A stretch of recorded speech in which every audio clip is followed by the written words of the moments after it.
Comment faire fonctionner votre foi? Livre écrit par le pasteur Chris Oyakhilome. La lecture et la traduction vous est offerte par Les Vérités de l'Évangile. Chapitre 6. La petite foi et la grande foi. Souvenez-vous de ce que je dis lorsque je parlais génériquement de la foi. Nous pouvons dire qu'il y a deux sortes de foi. Le genre de foi de Dieu et la foi humaine, ou encore appelée la foi de Thomas. Ce qui est à la lumière des Écritures n'est pas vraiment la foi. Cependant, pour le genre de foi de Dieu, il existe en réalité 4 catégories différentes que la Bible reconnaît. Ces 4 types ou classifications de foi sont la petite foi, la foi faible, la grande foi et la foi forte. Le Seigneur Jésus a parlé de la grande foi et de la petite foi. Une fois, il a dit à ses disciples: « Pourquoi avez-vous peur, gens de peu de foi ?» Matthieu 8, verset 26. À une autre occasion, il a félicité le centurion romain dont le serviteur était malade pour avoir fait preuve d'une grande foi, dans Luc 7, verset 9. Lorsque Jésus entendit ces paroles, il admira le centenier et se tournant vers la foule qui le suivait, il dit: « Je vous le dis, même en Israël, je n'ai pas trouvé une aussi grande foi. » L'apôtre Paul a parlé des deux autres foi, la foi faible et la foi forte. Dans Romains 4, verset 19, parlant d'Abraham, il dit: « Et sans faiblir dans la foi, il ne considéra point son corps déjà usé. » Une autre version dit: « Il n'a pas montré une foi faible. » Puis, dans le verset 20, il dit d'Abraham: « Il était fort dans la foi, donnant gloire à Dieu. » Ce chapitre se concentre sur la petite foi et la grande foi. Je vais vous montrer les causes et les caractéristiques de ces deux foi et comment y remédier. La petite foi. Souvenez-vous que lorsque vous êtes né de nouveau, vous avez déjà la foi, le genre de foi de Dieu. Dans Romains 12, verset 3, Paul déclare: « Par la grâce qui m'a été donnée, je dis à chacun de vous de n'avoir pas de lui-même une trop haute opinion, mais de revêtir des sentiments modestes selon la mesure de foi que Dieu a départie à chacun. »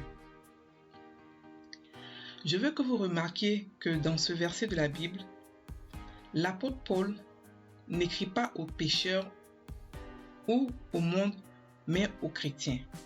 Il a dit: « Par la grâce qui m'a été donnée, je dis à chacun de vous. » Il ne parle pas à tout le monde, mais à ceux qui faisaient partie de l'église de Rome.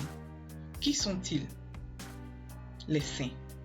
Ce sont les saints de Rome. Dieu a en effet accordé à chaque croyant né de nouveau la mesure de la foi. Remarquez aussi qu'il n'a pas dit une mesure de foi, mais la mesure de la foi. C'est assez significatif et cela signifie que c'est la même mesure, c'est-à-dire la même taille ou la même quantité de foi que chaque croyant reçoit de Dieu au salut. Maintenant, ce dépôt de foi vous a été donné en petite quantité, mais Dieu s'attend à ce que vous le développiez. Il est de votre responsabilité de faire grandir cette mesure de foi que Dieu vous a donnée. Et la façon de le faire est d'apprendre davantage de la parole de Dieu. Votre foi augmentera à mesure que vous entendez la parole de Dieu. Car Romains 10, verset 17 dit: « Ainsi, La foi vient de ce qu'on entend, et ce qu'on entend vient de la parole de Christ. Plus vous entendez la parole de Dieu, plus vous aurez la foi. Moins vous avez la parole de Dieu dans votre esprit, moins vous pourrez exprimer votre foi lorsque vous serez confronté aux défis de la vie. La raison pour laquelle vous devez développer votre foi est que la petite foi ne fait pas le travail. La raison pour laquelle la peur s'empare des gens face à l'adversité est que leur foi est petite. La Bible dit dans Proverbe 24, verset 10, « Si tu faiblis au jour de la détresse, ta foi n'est que détresse. » Ici, la Bible ne parle pas de votre force physique ou de vos muscles. Elle fait plutôt allusion à votre foi. Lorsque votre foi est petite, vous faiblissez et abandonnez pendant les difficultés. Une fois, Jésus était dans le bateau avec ses disciples, lorsqu'une violente tempête se leva. La Bible nous dit qu'il dormait, pendant que ses disciples luttaient contre les vagues qui se déversaient et menaçaient de couler le navire. Après avoir essayé de tout ce qu'ils pouvaient et que la tempête semblait s'empirer, ils se sont précipités vers lui et l'ont secoué en criant « Seigneur, sauve-nous, nous périssons ». Matthieu 8, verset 25. Le livre de Marc nous raconte qu'ils ont dit « Maître, ne t'inquiètes-tu pas de ce que nous périssons ?» Marc 4, verset 38. Lorsque Jésus s'est réveillé, il était imperturbable. Il n'a pas sauté de peur. Il s'est simplement levé et a réprimandé les vents et la mer. Il a dit « Silence, tais-toi !» Il a eu un grand calme. Puis, se tournant vers ses disciples, il leur dit « Pourquoi avez-vous peur, gens de peu de foi ?» Matthieu 8, verset 26. Lorsque votre foi est petite, vous êtes opprimé et tourmenté par la peur des circonstances et votre foi ne peut donc pas fonctionner dans ces conditions. La foi et la peur ne travaillent pas ensemble. La peur entrave la foi, mais la foi détruit la peur. La raison pour laquelle certains chrétiens doutent de la parole de Dieu est que leur foi est petite. Rappelez-vous, la petite foi ne fera pas le travail. Elle peut démarrer le processus du miracle, mais elle ne pourra pas l'achever. Qu'est-ce que je veux dire par là? Je vais illustrer avec cet exemple. Jésus venait de finir de prêcher dans le désert et d'accomplir le miracle de nourrir 5000 hommes, femmes et enfants non comptés, avec 5 pains et 2 poissons. Puis il ordonna à ses disciples de le dévancer par bateau de l'autre côté de la mer de Galilée. Peu de temps après le départ des disciples, leur navire s'est heurté à des vents opposés et fut ballotté par les vagues. Pour aggraver la situation, vers la 4e heure, c'est-à-dire en 3h et 6h du matin, ils ont vu une silhouette s'approcher d'eux sur l'eau. La Bible dit que lorsque Pierre et les autres disciples ont vu cela, ils ont tous crié de peur parce qu'ils pensaient voir un fantôme. Matthieu 14, verset 26 à 30 nous dit « Quand les disciples virent marcher sur la mer, ils furent troublés et dirent « C'est un fantôme ». Et dans leur frayeur, ils poussèrent des cris. Jésus leur dit aussitôt « Rassurez-vous, c'est moi. N'ayez pas peur. » Pierre lui répondit « Seigneur, si c'est toi, ordonne que j'aille vers toi sur les eaux. » Et il dit « Viens. » Pierre sortit de la barque et marcha sur les eaux pour aller vers Jésus. Mais, voyant que le vent était fort, il eut peur. Et comme il commençait à s'enfoncer, il s'écria « Seigneur, sauve-moi !» Fin du verset. Remarquez cette déclaration que Pierre a faite à Jésus. « Seigneur, si c'est toi, ordonne que j'aille vers toi sur les eaux. » Et Jésus lui dit « Viens. » La Bible dit que Pierre est sorti du bateau et marcha sur l'eau jusqu'à Jésus. Il n'a pas nagé dans l'eau pour rencontrer Jésus. Il a marché sur l'eau. En tant que pêcheur, il savait nager. Cependant, cette fois, il a fait quelque chose de surnaturel. Il a marché sur l'eau. Il descendit du bateau directement sur l'eau et fit ses pas vers le maître, parce que le maître lui avait dit « Viens ». Ça, c'est la foi. Je voudrais attirer votre attention sur le 30e verset qui dit « Mais voyant que le vent était fort, il eut peur. Et comme il commençait à s'enfoncer, il s'écria « Seigneur, sauve-moi ». Pierre a vu le vent contraire et a eu peur. En conséquence, il a commencé à sombrer dans la présence même de Jésus. Pourquoi Pierre a-t-il commencé à couler? Qu'est-il arrivé à la foi qu'il a fait sortir du bateau et il l'a aidé à commencer à marcher sur l'eau? La réponse est dans les paroles de Jésus à son appel à l'aide dans le verset 31. Jésus a dit « Homme de peu de foi, pourquoi as-tu douté ?» La foi de Pierre était petite. C'est pourquoi il a commencé à couler. Rappelez-vous, j'ai dit que la petite foi ne fera pas le travail. Elle peut le faire démarrer, mais cela ne le terminera pas. Cela a fait sortir Pierre du bateau et l'a mis sur l'eau. Cela l'a même poussé à marcher dessus, mais n'a pas pu le soutenir lorsque les vents sont devenus bruyants. Lorsque les vents opposés et les adversités de la vie commencent à souffler sur vous, vos forces vous lâcheront si votre foi est petite. La petite foi accomplit très peu. Lorsque votre foi est petite, vous pouvez être terrorisé par la peur. Vous craindrez toujours l'adversité et serez incertain quant à votre avenir. C'est ce qui est arrivé à Pierre. La peur et le doute ont saisi son cœur lorsqu'il a vu les vents bruyants. Mais Dieu merci, il a eu assez de bon sens pour appeler Jésus à l'aide. Et, dans Matthieu 14, verset 31, la Bible dit « Aussitôt, Jésus étendit la main et le saisit. » Jésus a attribué la raison pour laquelle Pierre a commencé à couler au doute. Après l'avoir sauvé de la noyade, Jésus l'a rejoint et lui a dit « Homme de peu de foi, pourquoi as-tu douté ?»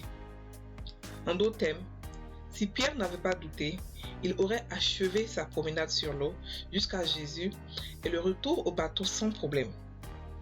Le doute et la peur sont le résultat d'une petite foi. Si votre foi est petite, qu'est-ce qui en est responsable? Et que pouvez-vous faire?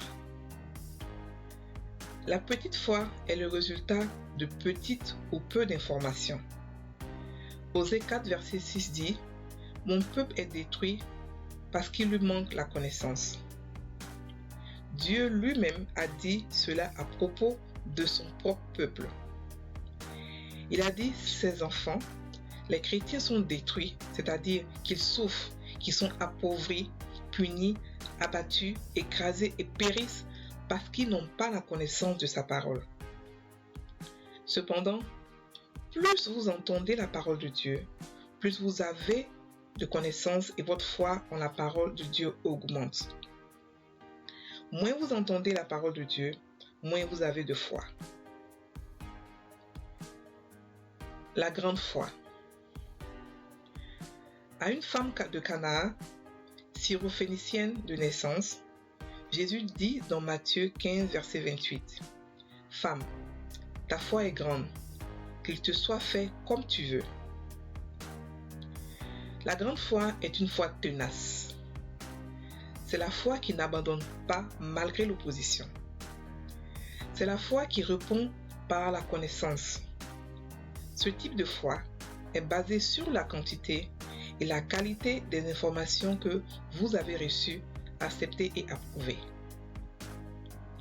Lorsque Jésus a testé la foi de la femme cananéenne, qui lui demandait de l'aide, en lui faisant savoir que ce qu'elle désirait ne pouvait pas être à elle, comme les circonstances vous l'ont dit plusieurs fois, elle a répondu avec connaissance.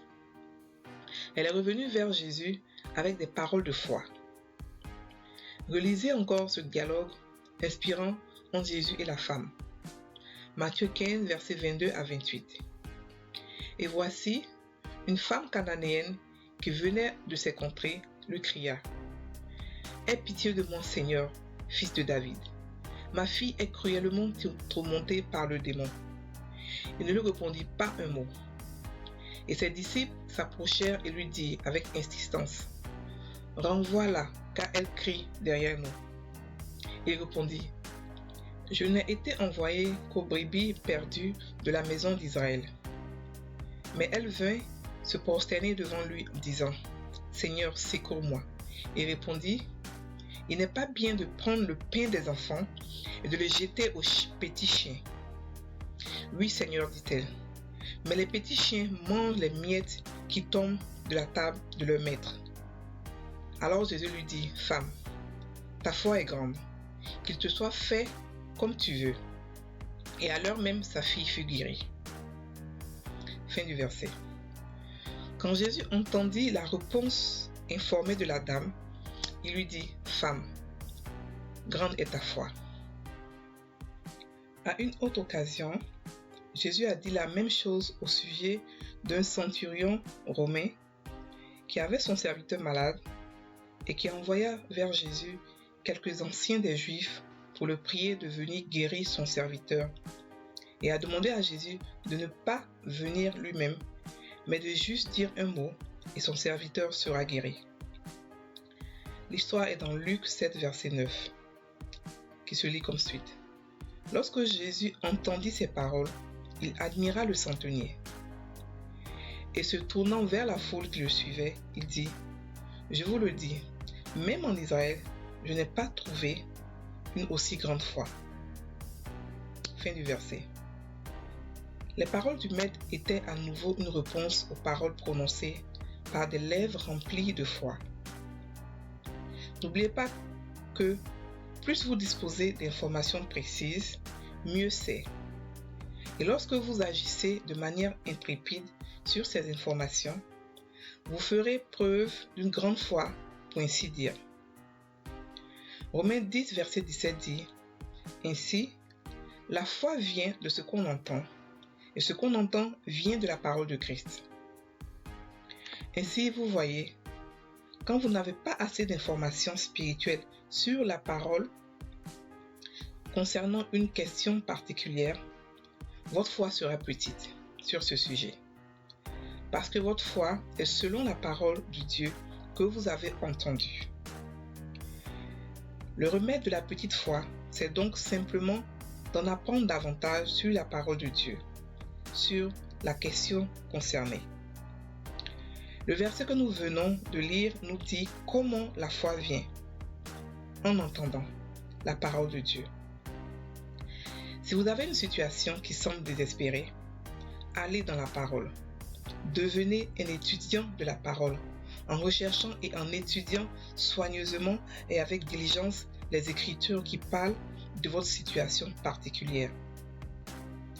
Procurez-vous des enseignements audio, vidéos, livres, etc. qui correspondent à votre situation. Si vous avez des problèmes de santé, de finances, ou pour trouver un emploi, ou étendre votre business, ou dans vos études si vous êtes étudiant, ou dans n'importe quel domaine de votre vie, c'est ce que vous devez faire. Obtenez plus d'informations de la parole de Dieu, inondez votre esprit et bombardez-la avec la parole de Dieu. Obtenez des enseignements en format audio et vidéo. Écoutez-les et regardez-les encore et encore. Ne dites pas « j'ai déjà écouté ». Continuez à écouter. J'ai écouté certains de mes enseignements au fil des années, encore et encore. J'ai des audios qui ont plus de 10 ans et je les ai réécoutés à plusieurs reprises. La parole de Dieu ne vieillit jamais. Elle est sans date de péremption. En continuant à l'écouter, votre esprit, votre façon de penser et votre état d'esprit commenceront à changer et à s'aligner sur la vision de Dieu pour votre vie. La parole de Dieu est esprit. Elle a la capacité divine de vous édifier, de vous donner une vision, de vous dynamiser pour le succès et de vous reprogrammer pour la grandeur. Ne sous-estimez jamais la puissance de la parole de Dieu. Lorsque vous faites face à des défis, mettez les audios et continuez à écouter. Écoutez jusqu'à ce que la parole entre dans votre esprit et renouvelle votre esprit. Écoutez jusqu'à ce que votre façon de penser, vos idées et votre perspective changent. C'est le remède pour la petite foi. C'est ainsi que votre foi grandira.